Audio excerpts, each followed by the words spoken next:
Hello and welcome to After the Flag. I'm Steve Day, joined by Simon Crafar and Matt Burt's in the TV set, and he'll be getting the reaction from the three riders after another jaw-dropper in MotoGP. This is getting crazy. In 2020, Miguel Oliveira is a MotoGP race winner.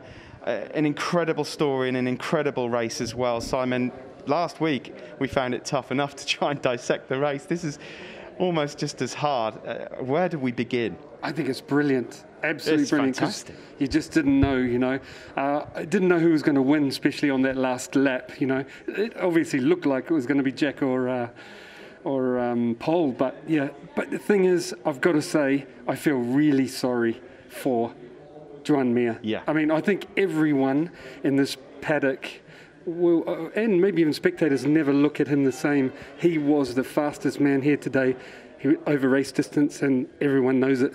Yeah, had the red flag not come out, it was looking very much like Joan Mir was on his way to victory. 2.4 seconds clear he was until the red flag came out because of the incident with Maverick Vinales. We'll talk about that incident in a bit, because we've got some footage from it, because that looked pretty scary in itself. I also feel a bit for Taka Nakagami as well. Exactly, that was the next on my list. Taka Nakagami, second one I feel super sorry for, because he looked like a strong second, didn't he? It depends on the battle with Jack and what Jack had left. It sounded like he had a little bit to go, and but that would have been an interesting battle. But podium, his first, it would have been.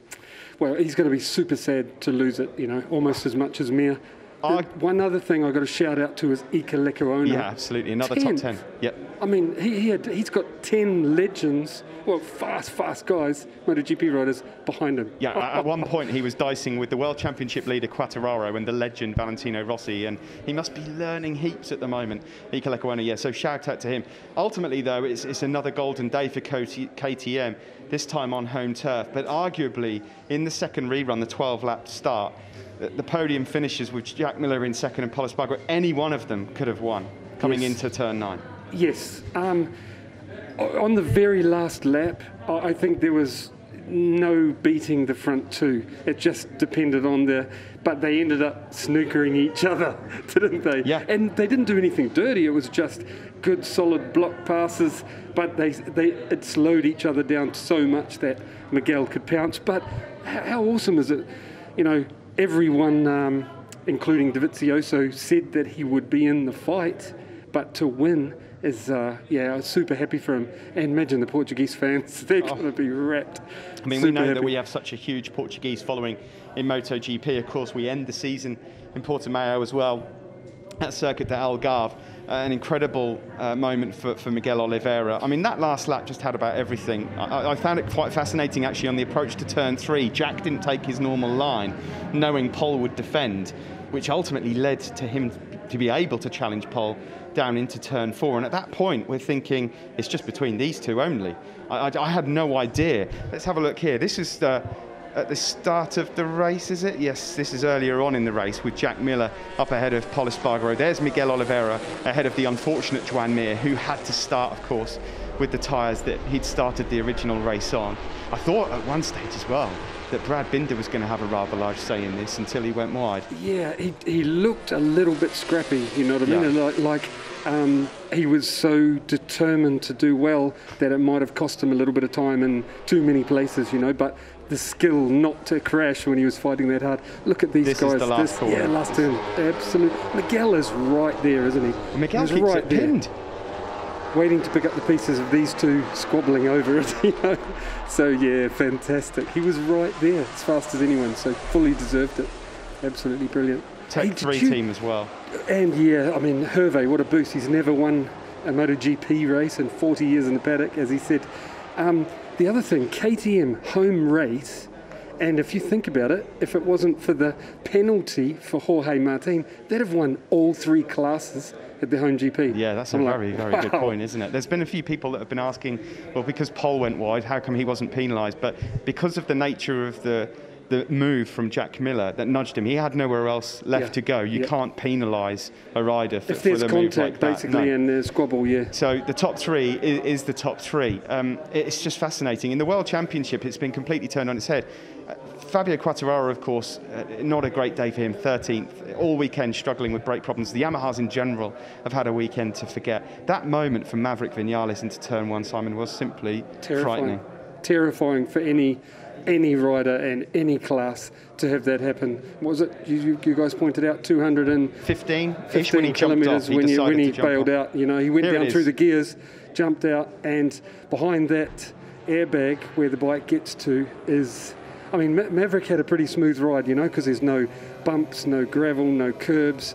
But right now he's going down through the gears and over-revving it and realises there's nothing I can do. I've got to bail out. That bike hits the airbags, but behind the airbags is something solid, and it's destroyed. It actually made me sad to see such a valuable bike disappear. Oh my God, look at this. I'm not scary. Religious, by the way. Whoa. You see, you have to give big respect to Maverick. He knew what was happening and he decided to jump off the bike at that sort of speed. I mean, imagine you guys at home wearing a full set of levers and just deciding to jump out of a car at 215 Ks. It just shows you how good the equipment is. But I'm just so happy that he's managed to go upstairs and he's safe. Look, this is a rather unique version of After the Flag, and for good reason. We're going to speak to a team manager for the first time. The first win in MotoGP for Tech 3's Hervé Poncharal, and I think just about everyone in the paddock is delighted for him. Over to you, Matt. Yeah, thanks a lot, Steve. A surprise guest, but a very happy guest in After the Flag this week. A beaming smile on the face of Hervé Poncharal. Hervé, your first ever victory in MotoGP in such dramatic circumstances as well at the last corner for Miguel Oliveira. Have you calmed down yet?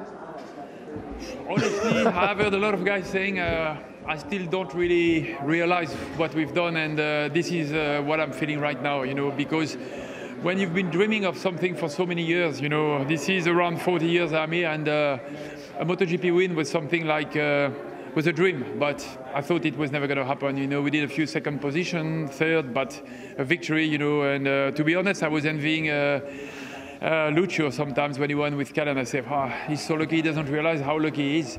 And now this is happening. To be fair, that was a difficult one to come, because last week we were en route for a great result, and the red flag killed our hopes.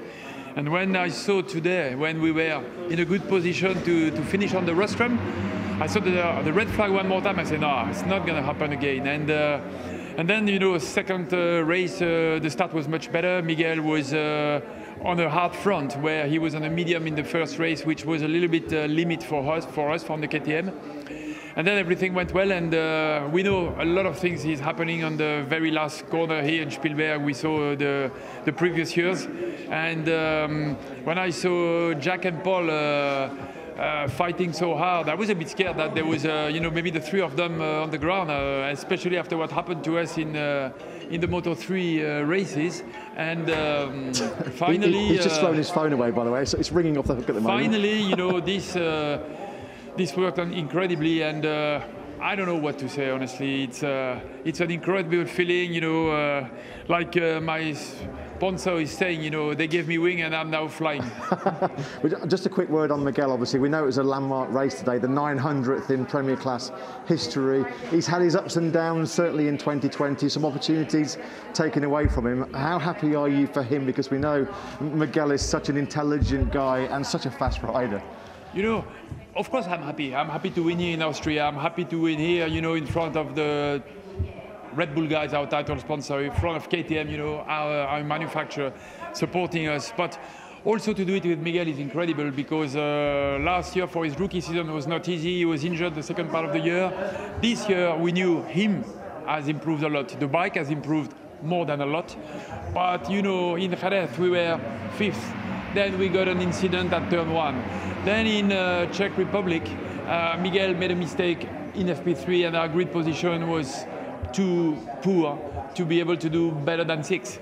And last weekend, again, you know, for the possibility of a podium, it was almost there and we missed it for a racing incident.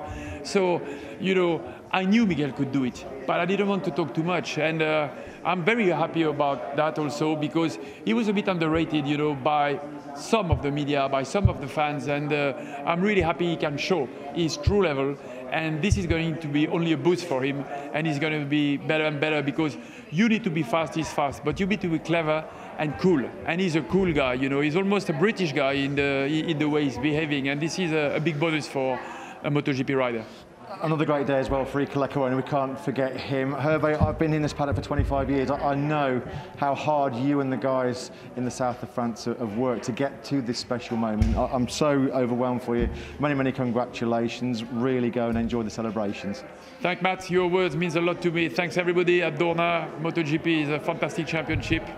Hope we do it again soon. Thank you. We've got a very happy Frenchman, Steve. Back to you guys in the studio. Yeah, thanks, Matt. Really good to have a rather unique word there from Hervé Poncharal. Here is his man on screen. Simon, you worked for Hervé, so it's only fair that you make some comments on this, because he's a great, great man. Yeah, I mean, my first year in Europe, didn't know what I was doing, what tracks I was riding at. He plucked me out of a very private team and took me to Les Lavandous, where the team base is. Treated me excellent. Him and his brother in the team, they're all still together. Guy Coulon, fantastic group of guys. I would hazard a guess in saying they've been together longer than anyone in the paddock, and I'm so happy for them. But not just for the win, but I think Hervé was very disappointed to lose Brad Binder. And then imagine how that stung when Brad won. You know, Brad was meant to be Miguel's teammate, and now he gets to win, you know. Okay, well, let's cross over now to the TV set. We've got Pol Espargaro waiting with Matt Burt. Ultimately, not quite there for the win, but he gave it his all. What a fantastic finish. He's on the podium with KTM here on home turf. Pol Espargaro's with Matt now. Yeah, thanks a lot, Steve. A double KTM podium in their home Grand Prix, and this man tried everything he possibly could to take that victory. Congratulations, Pol, your first dry race MotoGP podium. There's so much to talk about here today, but I just want to talk about that last lap in your version of it, because you came over the line leading, and I don't think you realised perhaps how far back Jack was, because you ran that tight defensive line into turn 3. Is that a fair assessment? Yeah, I mean, when I crossed the line, I saw in my pit board +0, so I didn't know how much distance I had to Jack, so I just needed to block the inside in that corner.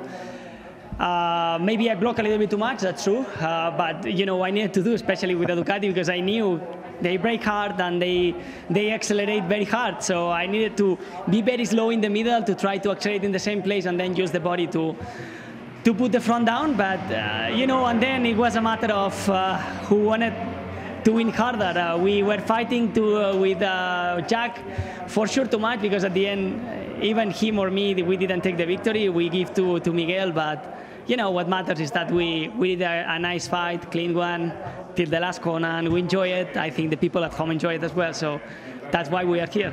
We've seen so many great last corner battles on the last lap here in Spielberg with Dovizioso and Marquez in the past. Talk us through those last 2 corners from your perspective, because it was almost like a rerun of those great battles in the past. Yeah, this corner is super tricky because it's going down, so it's not easy because it's just going up and then a little bit down again in the last part, and then normally the speed there is quite high and the risk of crashing it's quite high as well. So it's also difficult when someone goes inside to try to win the position. And by the end, when Jack went inside so hard, he blocked me so good, and then we both went wide. I just tried to break late going inside, but he was there, and I didn't want to get the contact, so that's why we both went wide, and then Miguel for sure went inside and won the race. But we wanted it too hard, and by the end we give the victory to another one. But that's racing. That's it. Pol, the last couple of races, you've clearly had the speed, not just to be on the podium, but to win. You're on the podium here now. The RC16, we know, has taken a huge leap forward. How do you think it's going to go moving forward into the season? Do you think you can still be a serious championship challenger? Because riders are taking points off each other all the time. Yeah, we will try. For sure, we will try to be on the podium more times this year. I don't know how we are going to be next races. I have no idea. I don't know if we are going to perform exactly same than here or worse or whatever. But we didn't expect also in Czech Republic to be as fast as we were, and we did. So we just need to keep a little bit calmer, try to do our job as we are doing, and then everything will come easier, and for sure, if we continue doing the things like we are doing, we will be here again during this year. So just looking forward now to jump again on the bike and continue this to doing this performance. We know how hard you've worked with KTM over these last 3 or 4 years, Paul. I'm sure before the end of 2020, your time on the top step of the podium will come. Congratulations on a great ride today. Many thanks, Paul. Thank you very much. Back to you, Steve. Yeah, thanks very much, Matt. Thanks to Pol Espargaro. Natural disappointment in a clean last lap battle, but I think he covered all bases there. But the most important thing is, Simon, after 2 weeks of bitter disappointment, he's seen the checkered flag, he's on the podium. It's something to build on, isn't it? Oh, definitely. You know, he had the speed at Brno, like you said, had the speed. Well, he was basically like Joan Mir was today, wasn't he? He was running away or edging away with the race last week. To not crash, you know, to get out there and fight that hard and fight for the win and end up as good as he did. I think KTM and him can be proud. I really do. Well, on the podium today, not quite there, was he? He tried so hard. Could he have really done any more on the final lap, Jack Miller? He was in both races, remember, and carrying injury as well. Let's cross over now to Matt. He's with Jack Miller. Yeah, thanks a lot, Steve. Jack Miller, as you mentioned, on the podium battles, in the victory battles, in both of those really dramatic Spielberg races. Jack, take us back 24 hours when you're rolling through the gravel trap in FP3. We know you've got quite a lot of damage in that right shoulder. If we'd have said to you you're going to be fighting for the win at the last corner this afternoon, you probably wouldn't have believed us, would you? No, I definitely wouldn't have. You know, the guys, you know, I said to them already, like yesterday was excruciating pain. I just jumped on the bike in Q2 and went out and tried winging it, you know. I sort of understood where it was going to hurt the most, just from the out ends I'd done. And yeah, honestly, that Q lap was like literally, I basically put a stick in between my teeth and just bit down as hard as I could and held on for a lap. And thankfully, it was enough to put us on the second row. And yeah, you know, I knew I needed the night. It felt bad, you know, and I needed the night. So as soon as the Q2 was over, straight in the Clinico on the ice and, you know, doing the rotations of it. And I can't thank those guys enough. They got, you know, I got the machine off them through the night, sat there on the couch till about 11 o'clock last night, just doing cycles of cooling and heating. And then, yeah, went to bed, and then the medical staff from the track organised to get an MRI done this morning. It was the closest we could get it done, so 7 o'clock this morning, up again and back to the little hospital there, just rushed in, rushed out. It was great. Honestly, everyone's been top-notch to us. Dr. Chard, Dr. Zaza, thank you very much. And, you know, I felt great. I was struggling a little bit more in the first one. Just from not having the power on my shoulder. I was having to ride more, let's say, with other parts of my arm. But I still felt rather good, you know. I was just trying to conserve the tyres. Mir, I really feel sorry for him. He was running a great pace in that first race. Like, honestly, I just couldn't hang with him. I hung with him for about 9 laps, and he was just like a robot, mate. Just kept ticking him away, and he was like, you know, what were they, 4-3, 4-3, 4-3, it felt like, because that's what I was doing with him, and he wasn't really gaining much on me. And he just sort of sat at that pace, and I'd like gone up to about a 4-5, and he was just going away from me. But for him not to be on the podium, I'm sorry for him. But you know, you got to take the good with the bad, and yeah, that's what we did. We just tried to reset, refocus. Sprint race kind of reminded me of the old days in the Australian Championship. Yeah, and the you know, 12 laps went real quick. So a great little fight there at the end. I wasn't expecting Oliveira to come through. I thought it was between Pol and I, and you know, if it was, I got him, and I did what I needed to do. But I just come out, I looked at Pol, and then I just said, meow, up the inside. It was Oliveira. I was like, where did he come from? I was honestly panicking then, because I thought, how many more are there? Because I thought there was going to be a line of them, you know. But anyway, no, massive congratulations to him, the whole Tech 3 squad. You know, they've been here for so long, and Hervé deserved that one, that's for sure. You covered it so well in your first answer, Jack. I just want to talk about the championship now. I mean, you've had a DNF in Jerez when you were going pretty well. You obviously had the difficult race in Brno, but the way you've bounced back-to-back podiums here in Austria, I think you're 14 points now off the championship lead. It's game on, isn't it? You're third in the standings, mate. You can be world champion this year. Yeah, I just asked Rita to go and grab me the timesheets, because I really want to see that. you know, I said it at the start, and then I had the DNF, and I was like, all right, reset, refocus, just keep, you know, we did that in Brunei. It wasn't a great weekend for us. We did what we needed to there. I clawed back through the race. You know, I was fortunate enough to be in the fight here both weekends, and thankfully my shoulder held on. So now I've got, you know, I was able to recover one night. So I'm looking forward to a couple of weeks at home. You know, just getting back on everything normal, and also doing as much as I can to try and reco this thing. And yeah, I mean, I really like that news you gave me just then. That's great news. It's made my day even better. I mean, have to say I'm sorry, Mum.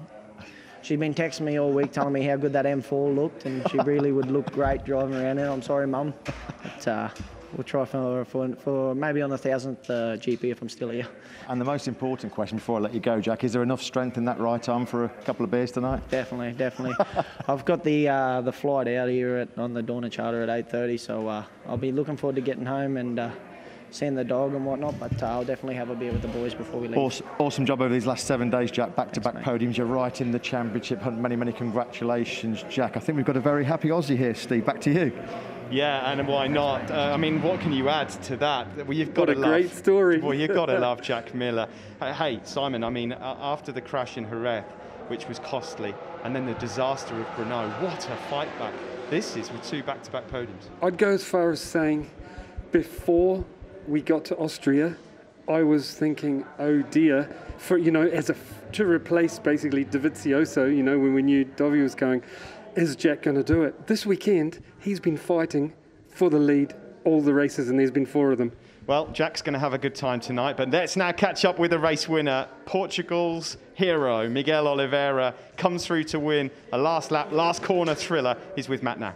Yeah, thanks a lot, Steve. Yeah, just having a little chat off camera with Miguel. He says his feet are on the ground. He's not sure where his head is, though, right now. Miguel, what can we say? Many congratulations. It's always special to take your first victory in MotoGP, but in particular today, a historic day, the 900th Premier Class victory. There's so much we can talk about, but all I really want to talk about is those last 2 corners.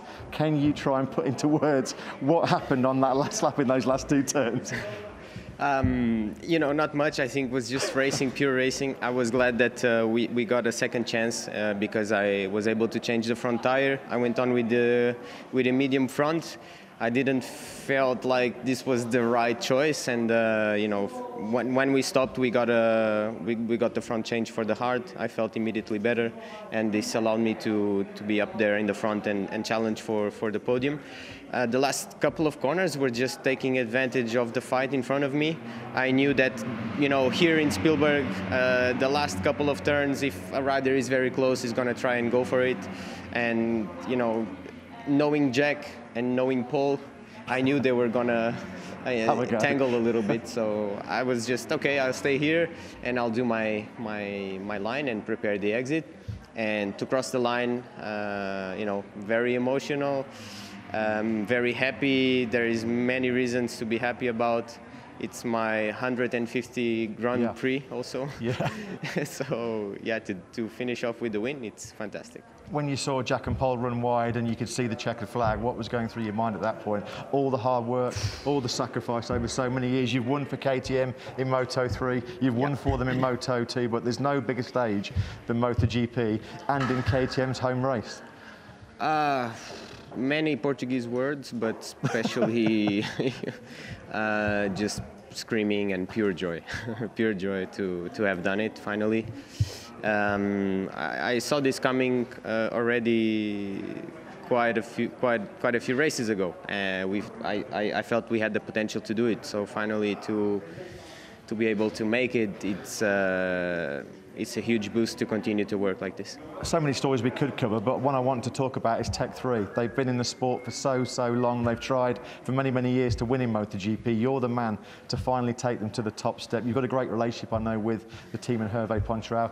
How extra sweet is this victory to do it for the team as well? It's great. You know, if you check the names of the riders who rode there, it's quite special. Yeah. No one of them was able to win. So I think I already earned a special place in all their hearts, but now I think I earned a special place in the office. Yeah, absolutely. The day got better as well. You won the new BMW M4. Are you going to drive that back to Portugal?